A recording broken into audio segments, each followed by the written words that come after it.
Today, we're diving into one of the most fascinating and universal human experiences, yet one of the most philosophically puzzling: self-deception. Think about it.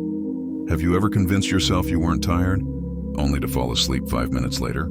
Have you ever downplayed a bad habit, telling yourself, "It's not that big of a deal," when you know deep down, it absolutely is?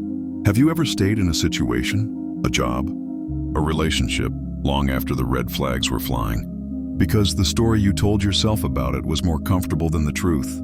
If you've ever done any of these things, congratulations. You are a fully functioning human being. But how does that work? How can one mind simultaneously know the truth and hide it from itself?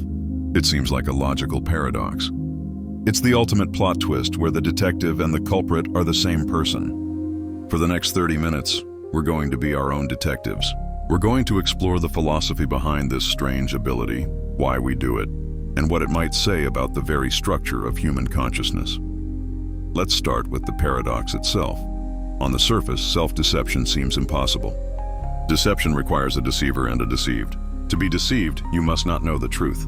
But in self-deception, the self is both. So how can you know the truth well enough to hide it, while simultaneously not knowing it, so you can believe the lie? The ancient philosophers were keenly aware of this. Socrates famously declared that no one does wrong willingly. His idea was that if we truly knew what was good, we would do it. Evil or error, therefore, is a form of ignorance. But is it ignorance, or is it a chosen ignorance? That's the key distinction. Centuries later, French philosopher Jean-Paul Sartre gave us a powerful term for this: bad faith or mauvaise foi. For Sartre, we are fundamentally free. This freedom is terrifying. It comes with immense responsibility. So, to escape this anxiety, we lie to ourselves. We pretend we are not free. He gives a famous example: a waiter who is too perfect. His movements are a little too precise, his voice a little too servile. He is playing the role of a waiter so completely that he denies his own freedom to be anything else. He is deceiving himself into believing he is a waiter, essentially, rather than a free consciousness who is currently acting as a waiter. He's reducing himself to a thing to avoid the burden of his own freedom. That's bad faith. It's the refusal to acknowledge our own terrifying and magnificent freedom. We see this everywhere. The person who says, "I'm just an angry person," as if it's a fixed identity, not a choice they make every day. Or, "I had to do it, I had no choice," when almost always there was a choice. It was just a difficult one. So, self-deception, from an existentialist view, is a coping mechanism for the weight of existence. But why is it so effective? How does the mind actually pull this off? This is where philosophy meets psychology. Think of your mind not as a single unified entity, but as a collection of processes. Some modern philosophers and cognitive scientists argue that self-deception isn't one mind tricking itself, but one part of the mind tricking another part. Imagine a ship with a crew. The captain, our conscious, rational self, wants to steer towards the truth. But the crew members, our emotions, biases, and subconscious desires, might have other plans. They might hide the correct maps, report faulty readings, or create a thick fog to steer the captain off course without him even realizing it. The captain believes he's making the right decisions based on the information he has, but the information itself has been tampered with by his own crew. We do this through a toolbox of cognitive biases. Confirmation bias. We seek out and favor information that confirms what we already want to believe. If I want to believe my new diet is working, I'll focus on the one pair of jeans that feels looser and ignore the scale that hasn't moved. Motivated reasoning. We start with a conclusion we want to be true. This investment is safe, and then work backwards to find arguments that support it, dismissing any dangers as unlikely exceptions. The Dunning-Kruger effect, a profound lack of awareness about our own incompetence. Our lack of skill prevents us from even seeing how unskilled we are. It's not a conscious lie, it's a profound, self-deceptive ignorance. So, the how is a combination of neurological shortcuts and psychological defense mechanisms, all working largely outside our conscious awareness. All right, so we know it's a paradox, we know it's a coping mechanism, and we know the mind's tricks. The next big question is why?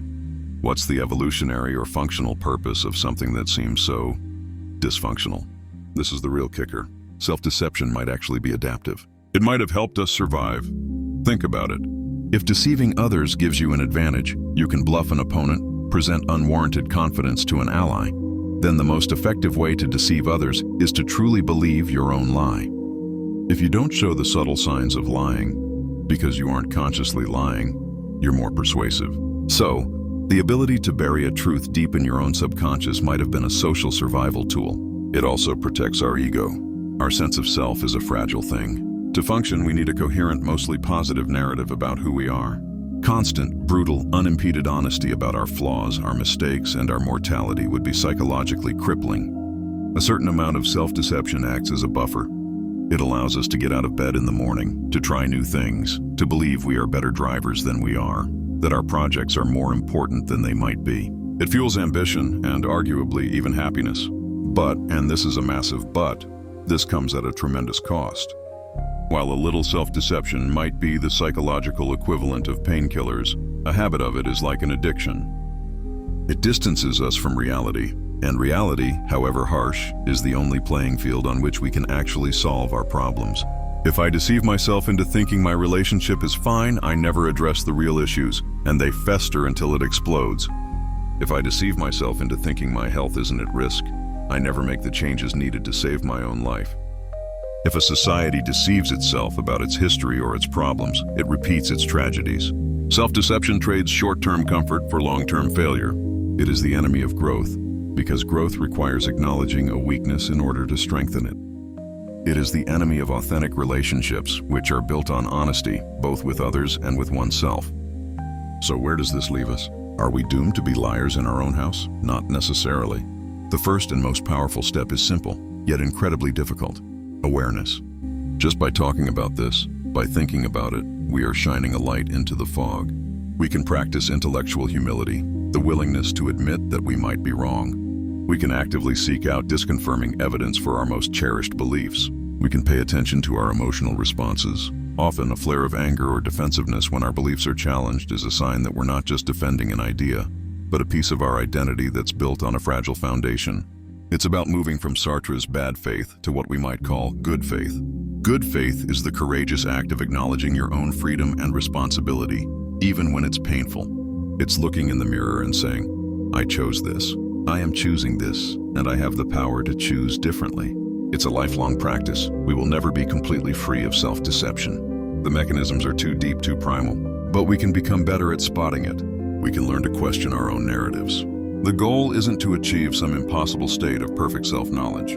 The goal is to be a better detective in your own mind, to notice when the story feels a little too neat, a little too comforting, to have the courage to ask, is this true? Or is this just what I need to be true right now? Because in the end, the most important relationship you will ever have is the one you have with yourself. And like any important relationship, it can't be built on a foundation of lies. It must be built on a respectful, sometimes difficult, but always honest search for the truth. Thank you for joining me on this journey into the LOGIVERSE. What are the ways you've caught yourself in self-deception? Let's have an honest conversation in the comments below. And remember, question everything, especially your own assumptions. See you next time.